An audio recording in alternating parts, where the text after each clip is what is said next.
bringing news that matters to you. You're watching the Bahamas Tonight Northern Edition.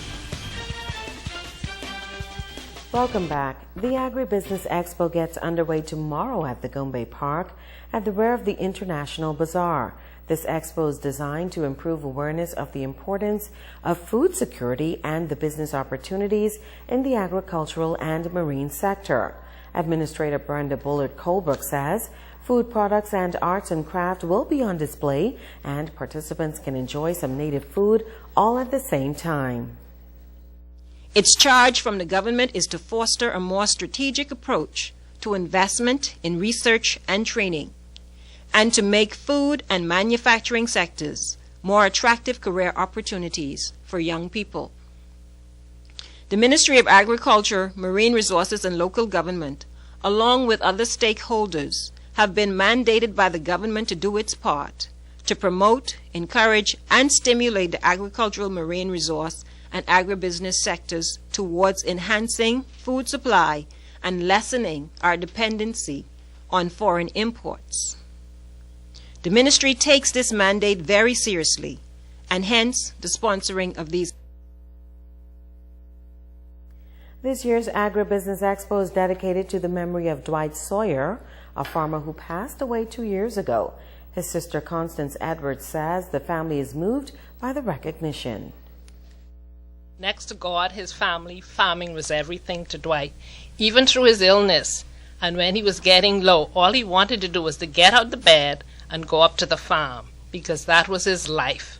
So on behalf of the family, I'd like to take this opportunity to say thank you all, and we do pray and trust and hope that this function will be a great success, and I encourage all of the community to come on out and keep Dwight's memory alive. The Agribusiness Expo will be officially opened at 11 a.m. tomorrow by Minister of Agriculture and Marine Resources, V. Alfred Gray. In other news, he's one of the founding members of the Grand Bahama Child Care Committee and has been involved in the development of the Grand Bahama Children's Home. This Saturday, he will be recognized for his work with the little darlings of the nation. Megan Shepard has his story. Bernard Davis is one who has not only witnessed decades of historical changes, but one who has done his part to make history.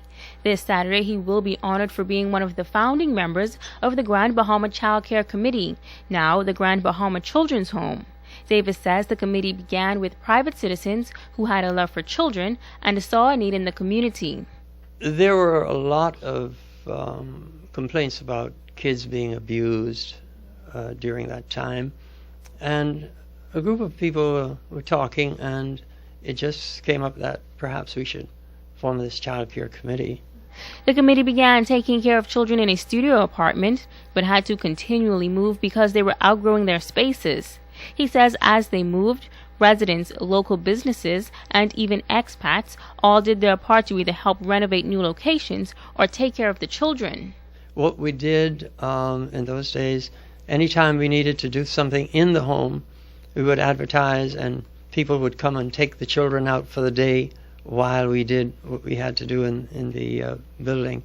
And we had English people, Americans, and Bahamians who assisted in, caring for the children on the days that they needed a little break. In 1977, when the committee began, Davis was the manager of licensing at the Grand Bahama Port Authority. He says a file came across his desk regarding a repossessed hotel, and he knew this would be the perfect space. That year was also the International Year of the Children. He says that was when Lady Henrietta viewed the building, fell in love, and eventually the St. George family took over. Most of us on the Child Care Committee felt that, it isn't about us, it's about the children. And they had the means with which to keep the home going.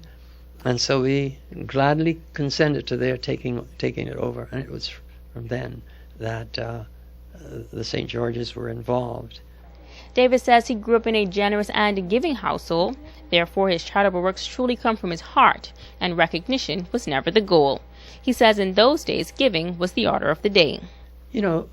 After a long time, it's forgotten, and most of the young people wouldn't even know to recognize us because they don't know what we did. And there are a lot of other people, not just I, so I don't think I'm unique in any way. We had a lot of people that did a lot of things in those days. Today, the children's home still sits on Jobson Avenue, and Davis says they're doing a good job. Megan Shepard, ZNS Network News.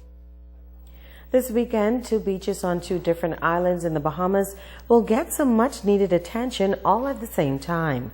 The cleanup is spearheaded by one island girl on a mission. Kimberly Mullings has the details.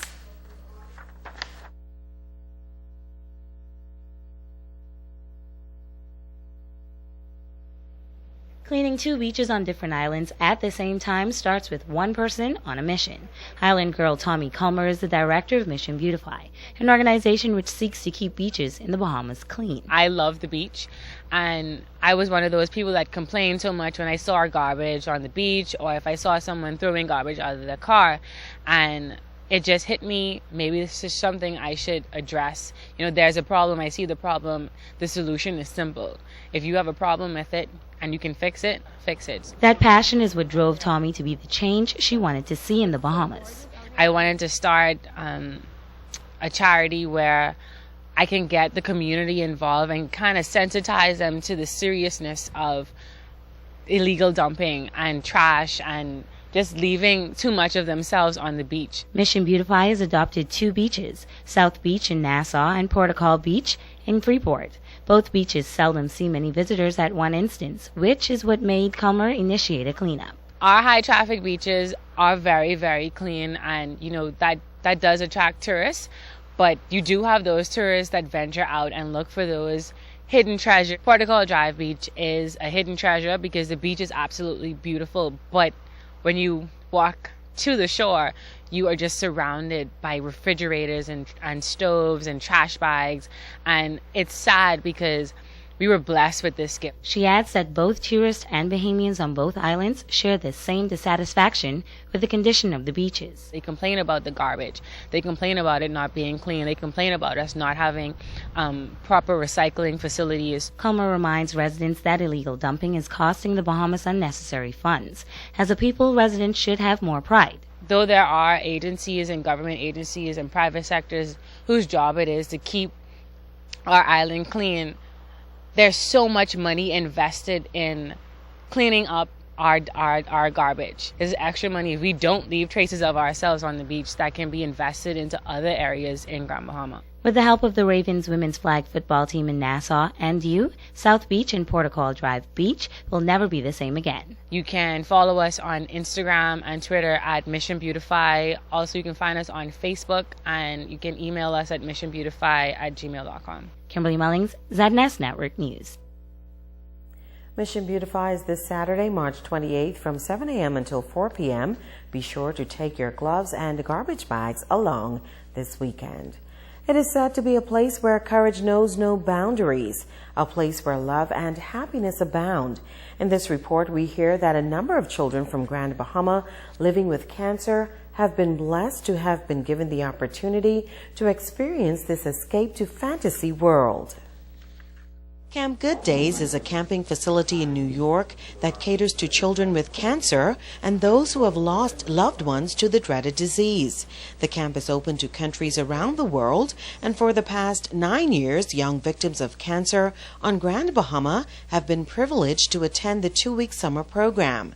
Immediate past coordinator Terry Goldsmith says Camp Good Days is a celebration of life and provides a ray of hope for many. They do projects like they go to the local soccer camp, the soccer team from Rochester. They go to the speedway where they go on these very fast racing cars, real racing cars, and very, very safe, of course. And they, on the campsite itself, they have bands, jazz bands coming in. They have classical orchestra coming in. Goldsmith says he's grateful to those corporate and private citizens who make the annual trip a reality for the young cancer survivors, and he's encouraging others to partner with them. We were happily informed by the Cancer Association of Grand Bahama that they had already identified 6 children with cancer or sickle cell. We look forward to the Cancer Association sponsoring these 6 children this year. We sincerely thank them for their generosity and renewed support. The Lions Club of Freeport is one of the organizations that has answered the call. President Sheldon Colley. Freeport Lions Club is happy to partnership with Camp Good Day for the second year, and we'll do our endeavor best to make sure it's much more successful than last year. We're looking to take us at least twice as much kids up there, because it is a life-changing experience, and that's what we're here for, to impact our community. Regional Director for Camp Good Days, Joe Kohler, is working to get other islands involved. I was on an island in Andros recently, covering your health clinics with the support of the government and interest of the Bahamas. And we've reached out, we've been in touch with Bimini, Eleuthera, Andros, and Abaco, where we've had kids coming up, where I've been on island. So we're really excited about the coming year with this coalition and leadership of the Freeport Lions. And remember to attend the West Grand Bahama District Council High School Speech Competition at the Parish Hall in West End this Sunday at 3 p.m. And a special hello to C. Francis. He watches us every night. Way to go, way to go, yes, way to go. It's good to have him here, and yes, good to have him in town. And also Anishka is in town, came all the way from Maryland to say it's a very special time for the twins and celebrate with Mommy. Welcome, Anishka. On Saturday. Hope you have a good time. There you go. All right, and that's going to do it for the Northern Edition tonight. On behalf of the entire news team. Twins, I want my cake. I'm Ricardo. I'm Sabrina Brown. Thank you for joining us. The Bahamas Tonight continues.